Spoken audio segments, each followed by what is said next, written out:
With the recent layoffs and redundancies at Xbox and with the closure of some Bethesda studios, like Arkane Austin, Tango Gameworks, Alpha Dog Games, and the absorption of Roundhouse Games into Zenimax, and the full furore and backlash of the gaming community and media outlets, well, Xbox now have officially responded.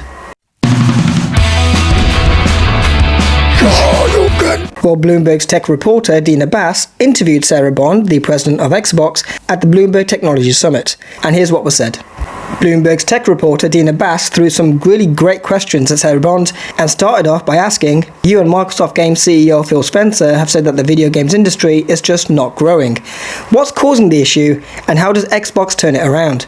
Last year or so in video games, largely the industry's been flat. And even in 2023, we saw just some tremendous releases, tremendously groundbreaking games, but still the growth didn't follow all of that. And a lot of that's related to our need to bring new players in, make gaming more accessible, but all of that has been happening at the same time that the cost associated with making these beautiful AAA blockbuster games is going up, and the time it takes to make them is going up. Dina Bass then asked, with the shuttering of 4 game studios, how should gamers understand that move as Microsoft's commitment to developing innovative and exclusive games? It's always extraordinarily hard when you have to make decisions like that.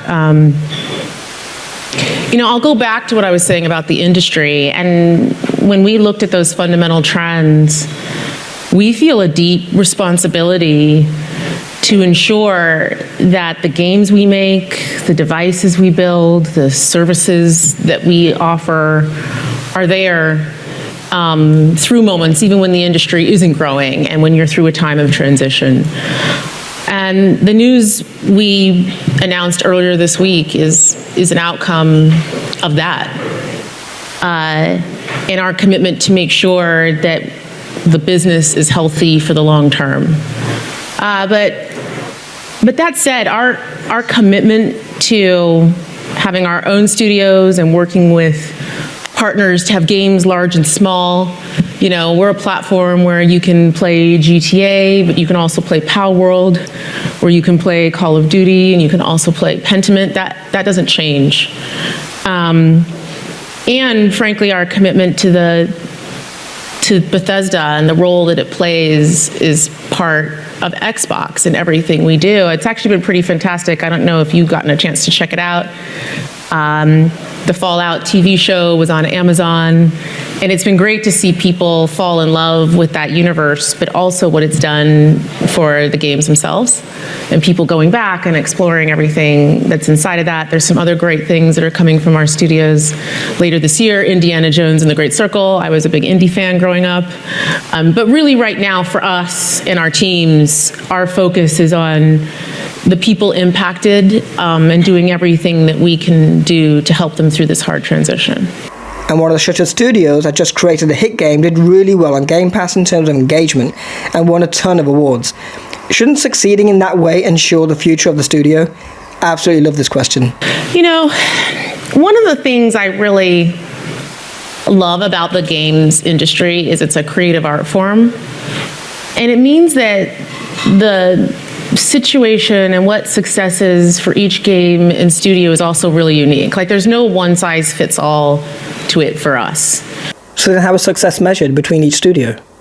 We look at each studio, each game team, and we look at a whole variety of factors when we're faced with sort of making decisions and trade-offs like that. But it all comes back to our long-term commitment to the games we create, the devices we build, the services, and ensuring that we're setting ourselves up to be able to deliver on those promises. Talking about growth, what's Xbox's plans for mobile? In July, we are going to be launching our mobile store experience. We're going to start actually by bringing our own first-party portfolio to that. So you're going to see games like Candy Crush show up in that experience, games like Minecraft. And then we're going to extend that capability to partners so that they can also take advantage of it and have a true cross-platform, gaming-centric mobile experience. I'm excited about it just because it's something that we've wanted to do for a long time. We've heard gamers talking about it for a long time, and we're now at the point where we can take those steps. Another big discussion point around the Activision and Blizzard acquisition was cloud gaming. How is it doing, and what do people use it for? Cloud gaming, for those that don't know, I don't know if everyone here in the audience is familiar with it, is just the ability to play a game natively from the cloud.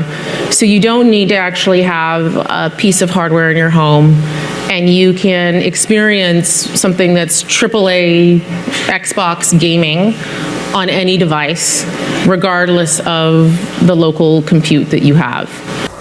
Is that a hint of Xbox moving away from hardware?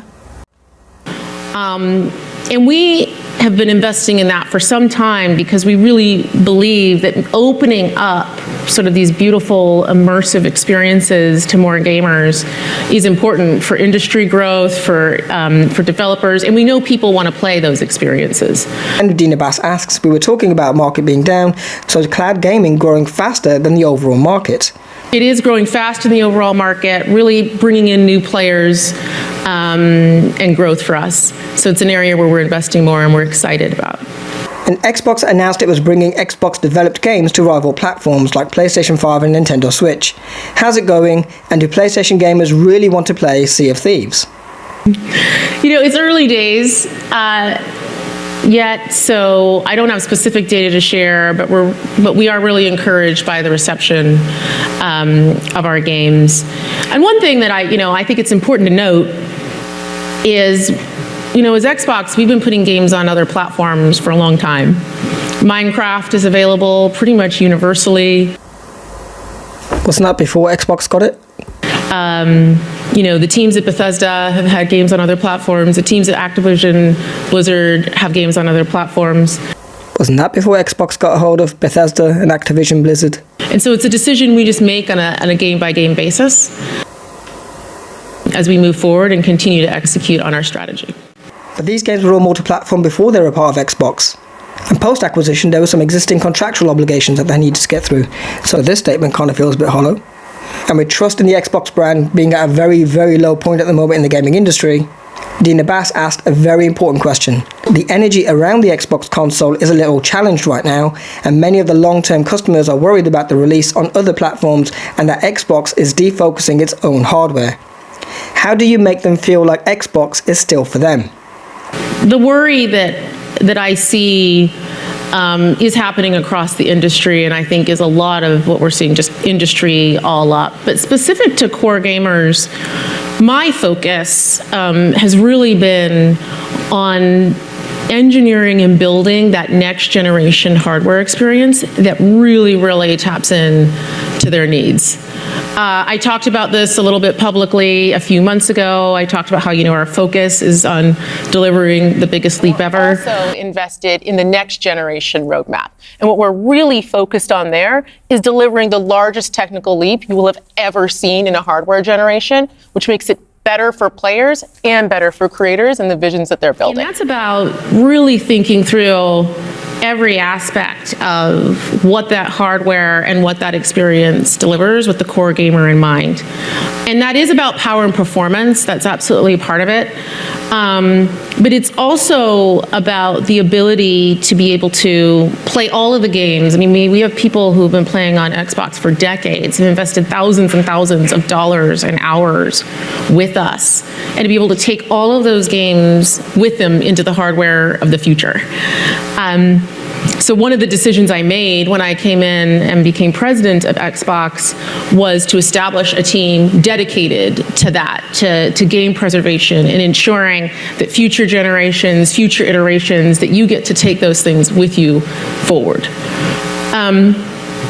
The next part of that is saying, okay, I get to bring those games with me, I'm invested in those games, I get an incredible high performance experience on my console, but also continuing our commitment to make sure that gamers can bring their games with them wherever they want to play.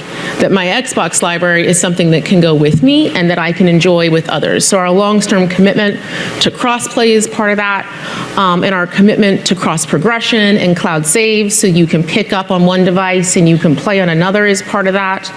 And also our investments in cloud gaming, which you referenced earlier. A lot of those who use cloud gaming are people who own a console. They're just, they want to play it on another device and go somewhere else. So that's the second piece. And then the last piece is about Game Pass. We know our core users love Game Pass. Game Pass is a gaming subscription. You get a whole portfolio of games, but importantly, you get every single one of our games that we build day one in Game Pass. And the quality and the breadth of those games has only been going up over time, and you're going to see some more really big games going into Game Pass later this year. From Activision's portfolio? Across the whole slate. You're going to see some really amazing things. And keeping that as something that is really special for Xbox players is central for us. And then the interview ends with them talking about AI and Microsoft taking AI very seriously, but nothing's being done right now. So to me, this feels like this is less about game quality and the creative outlet that developers can explore, and more about what the games can do for the business.